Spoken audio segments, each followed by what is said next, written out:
shouldn't see any of that now. So here we are. It's going to be the potentially absolute final map. And it's going to be on Coda. We are in the lobby. Everything is set up and we're getting ready to go. The countdown has begun.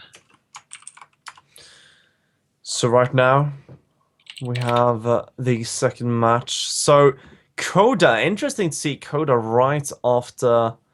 wow, my mind just went blank completely. Wow, on after Echo, I guess. Echo. Yes, Echo. So so we're going to see it's another two-player map. It's not going to be all too much about scouting, rather, as we might see in a four-player map. In this case, it's more just that constant pushing that we need to see from our turn player. Hopefully, he'll realize this. We'll have to see, though, because here we have him in the red. It is going to be Cealer playing for shot. And he is up against his teammate here in the blue. Odin is back. He's currently up by 1 game. This is going to be the most important one in this series. Because, I mean, it is match point, virtually, for Cealer. He drops this one, well, that's it. That's his chance in Copa America. Done. Yeah, this, of course, is the last chance for Cealer. And actually, the same goes for Odin. The one who loses this series is going to be eliminated and thrown out of the group stage and even, of course, of his chances to go into the brackets, the playoffs, that is. Instead, he's going to... WCS, of course. Of course, and WCS, that's a pretty big deal. So you're going to just have to qualify, and those qualifiers are pretty gruesome. I did check them out earlier through the Team Liquid page, and they didn't look all too easy to get through. It's a lot of players, and it's a lot of games you have to win to get through, and you don't want to redo that process if you go through once. Yeah, so it's like, it really... I think those the groups, or rather the open brackets that you have to play through in most qualifiers, are just testament to how much you have to work to become solid and, most of all, consistent in what you do. And that's one of the things that takes like the most time and is very, very hard to get really good at. And I mean, it can be really disheartening to fight your way all the way through an open bracket, only to come so far here, as you can see these guys, just to fall.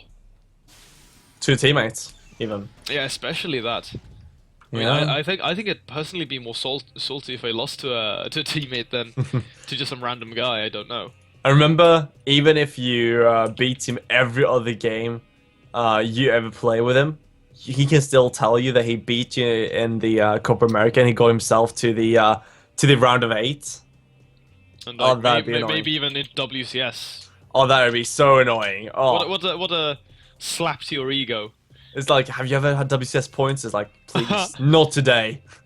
I'm not having a good day.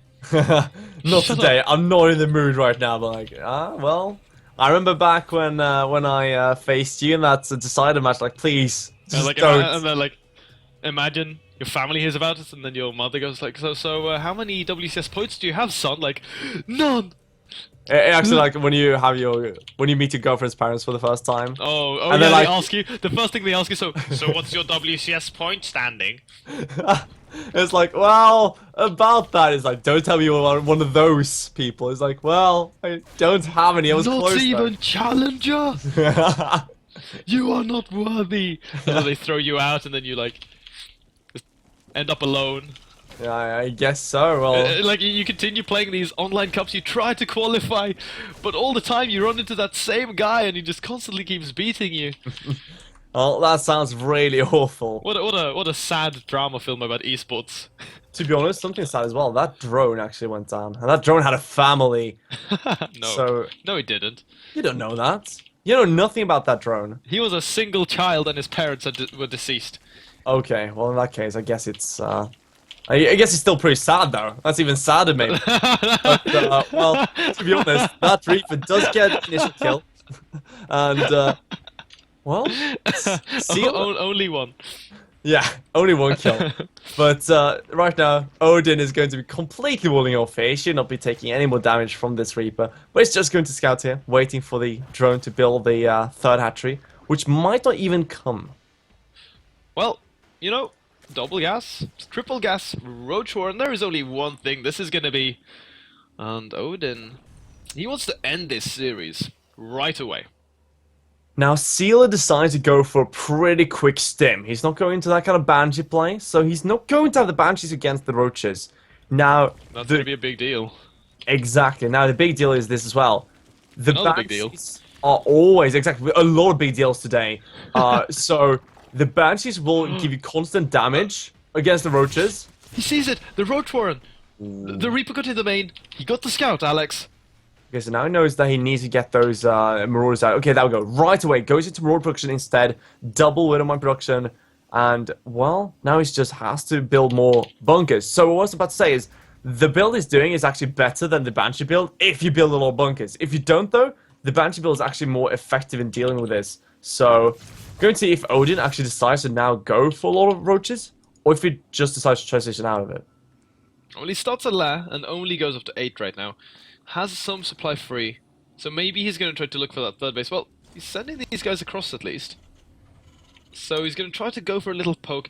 2 Widowmines ready though, 1 single bunker. Wolof not complete, of course. Odin does keep eyes on this. And 8 more drones, so you know what, I think he's just going to transition, grab a third base. I guess he's kind of forced into that. Now, of course, these Roaches are pretty quick, but a lot of gas right now. Not going to be used by Odin, so he might just chuck down that fire right away. Dude, that was really sick. He went to soak that first Widowmine with the Overlord. That is a pretty cool move. Now, does he know about the second one? He should seen the kind of hole in the ground, but right now it's really hard because of the Marines in the way. It's a very subtle hole as well. Oh yeah, it's like a tiny little fissure in the ground.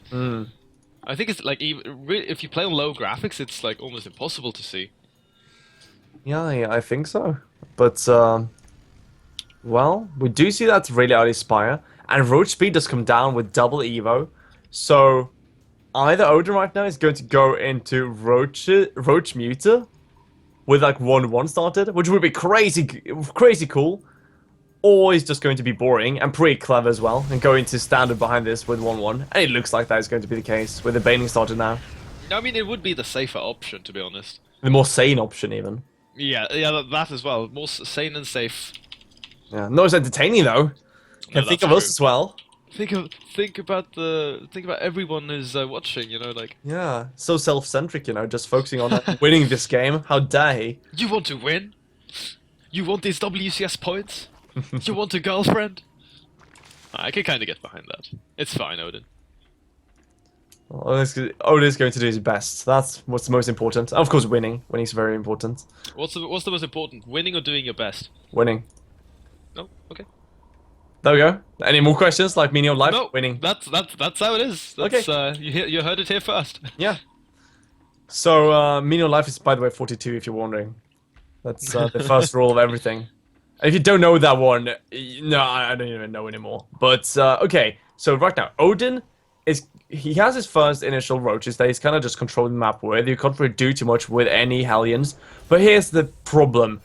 As in the previous game, his third was really late. And look at the clock right now. Now he should be having a fourth established, a macro hatch. He should be cranking out units like crazy, having probably that's kind of 70-something worker supply. So he's a bit behind when it comes to that. So he has to hold on against this really dangerous push.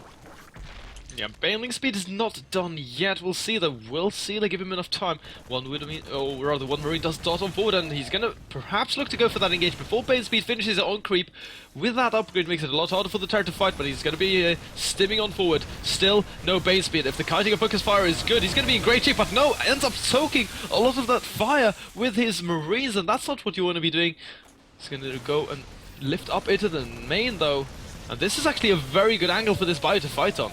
Oh my god, that queen is not really a team player. She actually is standing right in front of the units, so they get trapped. Didn't help the push, or rather, they weren't able to clean up that drop for some time. But now we see Odin, Well, he's going to try something that we did see from Jim Rising. He's going to go into the Corruptors here. A bit interesting of a choice. And, well, this is going to be a Ling Roach Corruptor. And, of course, some Banelings to be morphed soon enough as well. I really like the addition of these Corruptors, though, because they're, you know, really tanky units, hard to break down with only Marine Fire. And, in the later stages of the game, of course, you have them prepped and ready, so you can go right into Broodlords if that's what he's looking to do. Adding even more Corruptors, actually. He's gonna see this 4th base. This drone is so sad right now. Join his dead brethren. I guess so. Cancel. Whoa, that's really sloppy from Odin. That's a good 225 minerals, I believe. Yeah, plus drone, I guess. And a lost drone as well. And, well, Cealer right now is taking a nice little piece of control on the map. But I feel right now, though, that he needs to set up the 4th base, just be pretty greedy here, and constantly just keep pushing across the map. Like, right now, when he drops left and right, you do not want the Zerg to be able to take that 4th base. If you let him, he's going to start getting out of control, kind of. And, well, he's going to take the forward base, so I guess he's going to kind of be forced into pushing after this. Yeah, expanding towards your opponent, really strong indication that Cealer wants to try to be very aggressive. Good setup of Widow Mines here. This base is going to be so hard to break for the Zerg, just because it's not only up a ramp, but with Widow Mines, and then the concave on top of it. It's just really hard angled, so I like this from Odin. He's going to circumvent this strong point of the turn, but this, in a sense, does also leave his 3rd base completely open to attack, and maybe this was a bit of a misstep. Well, we're going to see Odin seems very happy by going for the counter-attack instead. At the same time, though, Cealer is going to clean up everything in the 3rd base, so let's see if it's really worth it for Odin.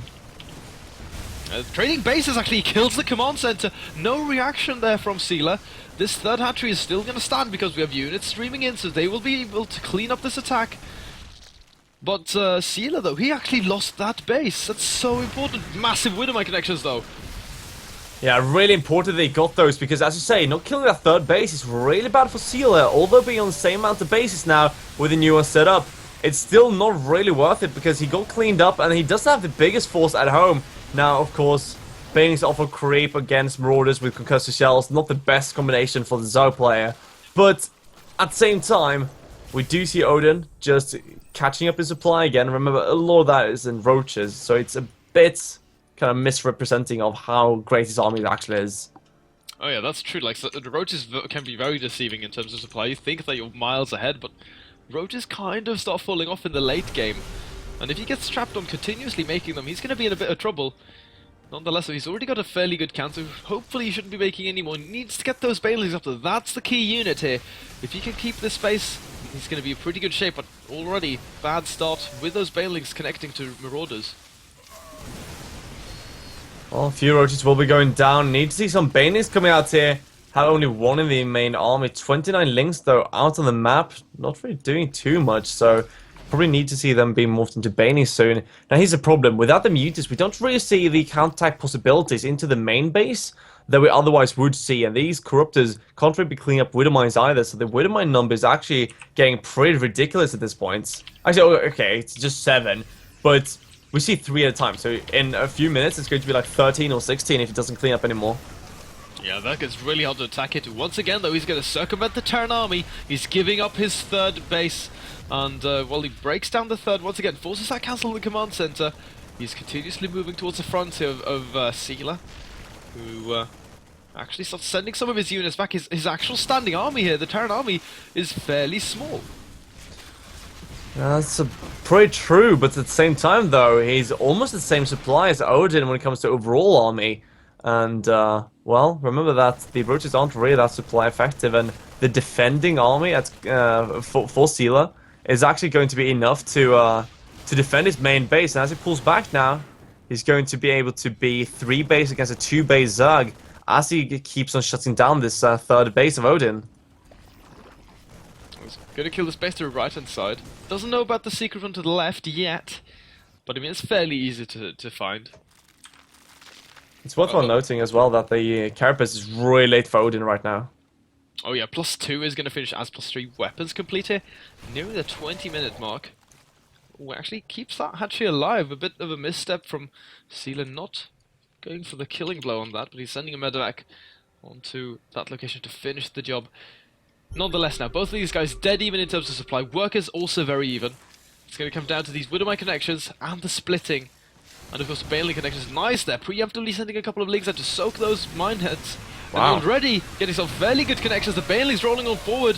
Has he overextended though? Suddenly nothing on the ground yet. Now these Corruptors are in danger of going down as well. Yeah, well, Corruptors aren't the best against Marines, really, and now we see still pretty decent army here for Cealer, but Odin at the same time pushes into the natural with all these roaches, and he's going to put a big dent into the infrastructure of Cealer, although not getting into the main yet, and I think Cealer has enough to kind of push this back.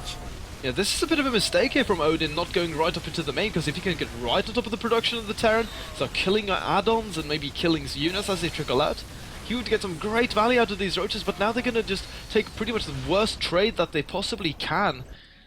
And Odin now down at 100 supply. He's slowly struggling, sort of staggered in this game.